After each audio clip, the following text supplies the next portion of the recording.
નમસ્કાર દર્શક મિત્રો, આપ જોઈ રહ્યા છો સયાજી સમાચાર. હવે જોઈએ અગત્યના સમાચાર.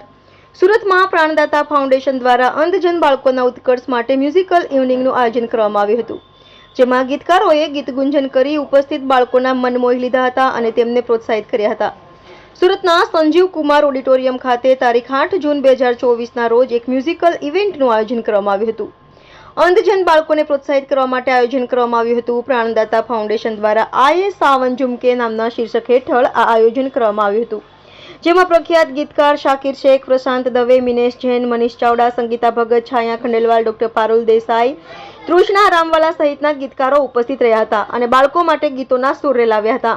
આ કાર્યક્રમમાં S24 ન્યૂઝના સાધનાબેન સાવલિયા સહિતના મહાનુભાવો ઉપસ્થિત રહ્યા હતા, બાળકોને પ્રોત્સાહિત કર્યા હતા. આ મ્યુઝિકલ ઇવનિંગમાં સદાબહાર જૂના ગીતો કલાકારોએ રજૂ કરી ઉપસ્થિત 100 લોકોને મંત્રમુગ્ધ બનાવ્યા હતા.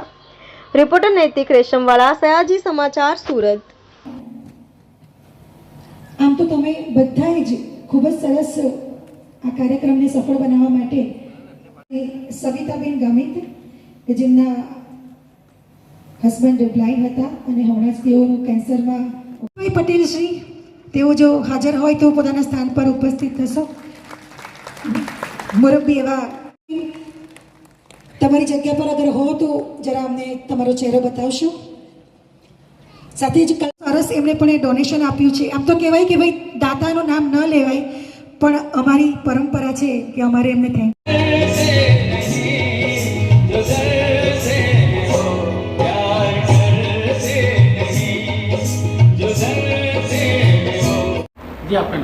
प्रशांत दवे नाम है मेरा. आज किस तरह का ये कार्यक्रम? ये जो इवेंट है ये अश्विन भाई हमारे फ्रेंड है और एक प्राणदाता के समीर भाई, उन्होंने मिलकर के इवेंट ऑर्गेनाइज़ किया था, जिसमें अंधे बच्चे जो हैं उनका कुछ वेलफेयर हो ऐसा सोच करके उन्होंने इवेंट ऑर्गेनाइज़ किया कि अभी हम सिंगिंग इवेंट रखेंगे और अगर वॉलंटरीली कोई चैरिटी आती है तो हम उन बच्चों को ऑन द स्टेज, मतलब ऑन द स्पॉट ही दे देंगे और इससे उनका भला भी हो जाएगा.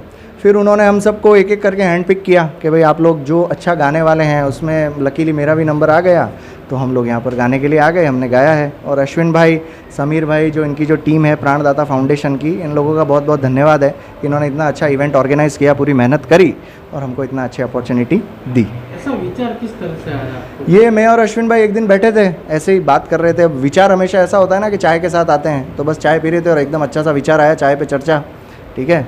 तो बस हमारा विचार ऐसा आया और हमने कहा चलो शुरू करते हैं. अब आदमी बस पहला कदम बढ़ाता है, वो मुश्किल होता है, बाकी सब तो आसान हो जाता है. धीरे धीरे हम चलते गए, कारवां बनता गया. ऑडियंस को किस तरह का ये कार्यक्रम का लाभ उठा रहे हैं? ऑडियंस आ रही है, गाने सुनकर के लाभ उठा रही है, ऑडियंस को मज़ा आ रहा है. सूरत की जनता तो वैसे भी बहुत शौकीन है और सैटरडे नाइट है तो गाना सुनने के लिए तो लोग यहाँ पे बहुत ज़्यादा संगीत के प्रेमी हैं, तो सभी लोग यहाँ आए हैं साथ में. और दूसरा, इस इवेंट के थ्रू उनको ये भी लग रहा है कि वो भी भागीदारी दे रहे हैं किसी अच्छे इवेंट के अंदर. ठीक है, चलिए, थैंक यू सो मच. जी आपનું નામ? કિરણ કાંતિલાલ ચોકસી. जी આજે શું કાર્યક્રમ કરવામાં આવ્યો? આજે મ્યુઝિકલ પ્રોગ્રામ હતો. પ્રાણદાતા સુસાઇડ પ્રિવેન્શન ફાઉન્ડેશન આપણે ચલાવીએ છીએ અને હું પોતે ફાઉન્ડર છું, અને જેના દ્વારા આપણે અત્યાર સુધી 400 કરતાં વધુ લોકોને આત્મહત્યા કરતાં બચાવ્યા છે અને માત્ર કાઉન્સેલિંગ દ્વારા 400થી વધુ લોકોને બચાવ્યા છે. આ પ્રોગ્રામ કરવાનો ઉદ્દેશ્ય શું છે? આ પ્રોગ્રામ કરવાનો ઉદ્દેશ્ય એવો છે કે આ પ્રોગ્રામ દ્વારા જે કંઈ ટિકિટમાંથી જે કંઈ ફાળો આવે એ અંધ બાળકોને ડોનેટ કરવામાં આવે. જે કોઈ બાળકો છે, અંધ બાળકો, આ પ્રોગ્રામ દ્વારા જેટલી પણ ઇન્કમ થશે એ બધી પૂરેપૂરી અંધ બાળકોને ડોનેટ કરવામાં આવશે. કયા બાળકોને ડોનેટ કરવામાં આવશે? અંધ બાળકોને, કે જે લોકો આંખથી જોઈ નથી શકતા કે આગળ કોઈ કામ નથી કરી શકતા એવા બાળકોને.